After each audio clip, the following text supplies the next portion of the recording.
राधे राधे दोस्तों, एक बार फिर से स्वागत है आपको अपना चैनल स्टोरी केबिन पे।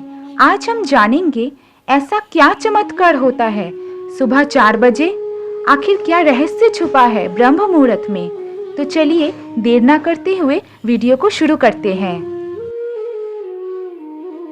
किसे कहते हैं ब्रह्म मुहूर्त?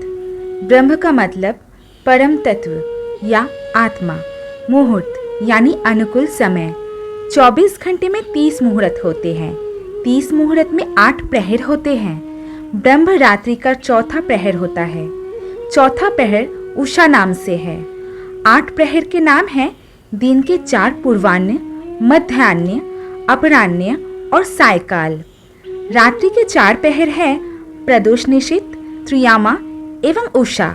सूर्योदय के पूर्व के प्रहर में 2 मुहूर्त होते हैं। उनमें से पहले मुहूर्त को ब्रह्म मुहूर्त कहते हैं। उसके बाद वाला विष्णु का समय है, जो कि सुबह शुरू होती है, लेकिन सूर्य दिखाई नहीं देता। हमारी घड़ी के अनुसार प्रातः 4 बजे से 24 मिनट से 5 बजे 12 मिनट तक का समय ब्रह्म मुहूर्त होता है। ब्रह्म मुहूर्त एक ऐसा समय है जिसमें आपकी की हुई हर कार्य सफल होती है, आपकी बोली हुई हर बात सच होती है और आपकी देखी हुई हर सपना सत्य होता है। आपको सिर्फ प्रातःकाल उठने के पश्चात हस्त दर्शन करते हुए ये श्लोक पढ़ना चाहिए, और वो श्लोक है करागे वसति लक्ष्मी, कर्मस्ते सरस्वती, करमूले स्थितो ब्रह्मा, प्रभाते कर दर्शनम। ब्रह्म मुहूर्त में उठने वाले लोग बुद्धिमान और उत्साही होते हैं, और जो ब्रह्म मुहूर्त में सोने वाले होते हैं उसका जीवन निस्तेज हो जाता है। ब्रह्म मुहूर्त में क्या करना चाहिए? ब्रह्म मुहूर्त में 4 कार्यों में से एक कार्य अवश्य करना चाहिए।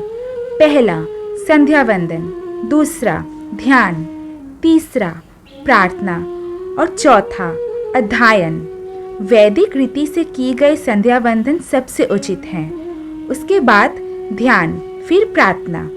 विद्यार्थी वर्ग के लिए संध्या वंदन के बाद अध्ययन करना चाहिए।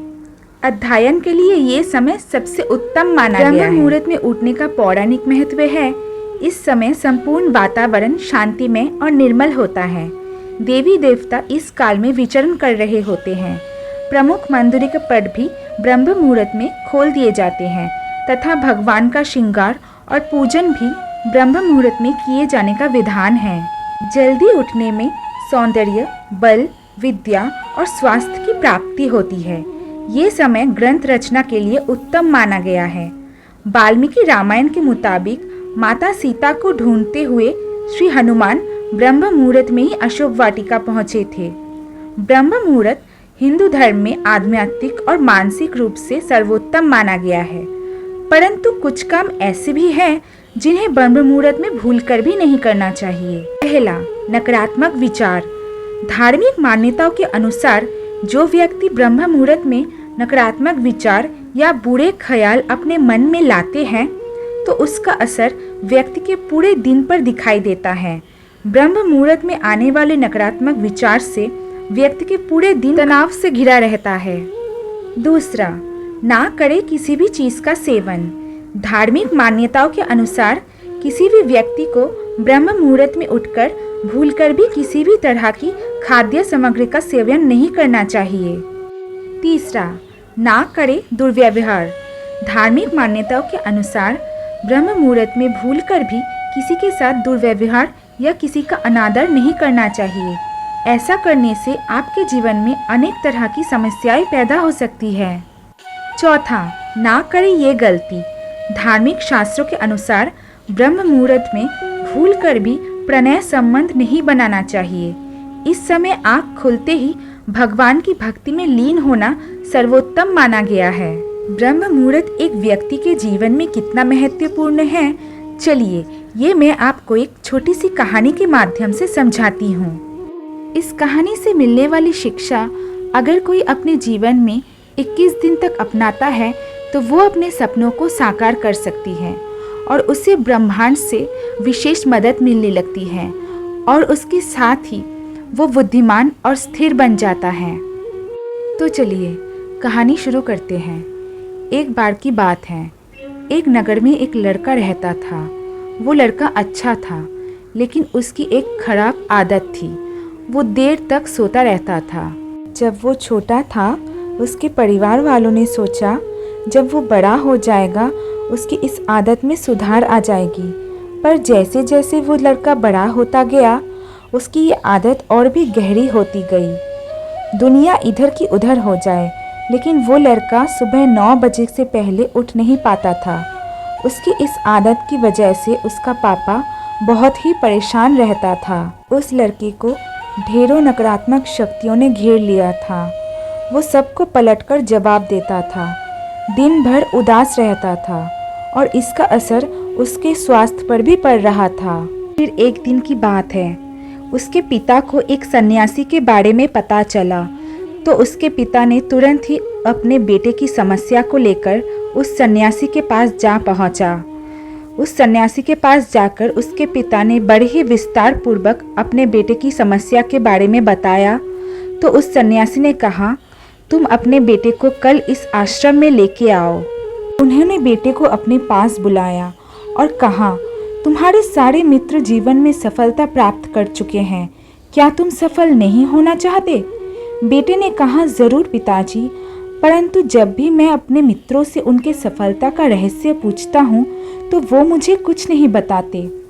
पिताजी ने कहा कि मुझे वो रहस्य पता चल गया है कि वो सब सफल क्यों होते जा रहे हैं।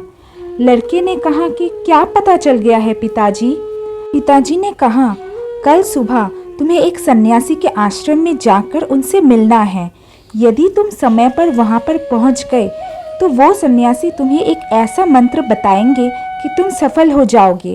ये बातें सुनकर वो लड़का बहुत ही उत्सुक हुआ।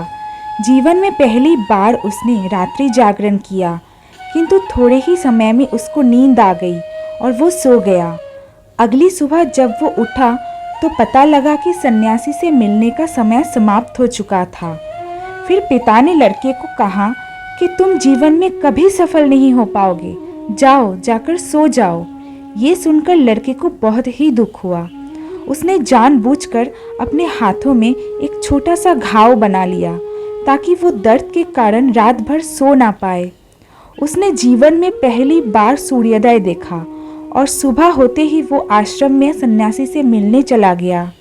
लड़के ने आश्रम जाकर सन्यासी से पूछा, क्या आप वो मंत्र जानते हैं जिससे मैं सफल हो सकूं? सन्यासी ने कहा, जानता हूँ, परंतु वो मंत्र मैं तुम्हें 21 दिन बाद बताऊंगा। 21 दिन तक तुम्हें मेरी आज्ञा माननी होगी।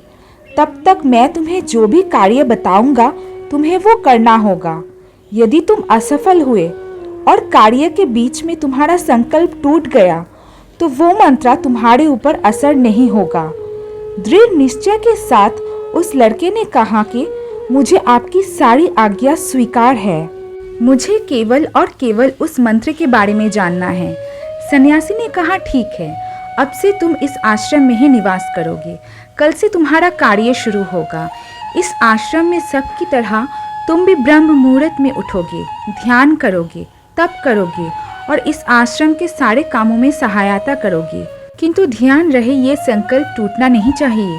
किंतु 1 सप्ताह बीतने के पश्चात ही वो संकल्प टूट गया और वो 8वें दिन देर तक सोता रहा।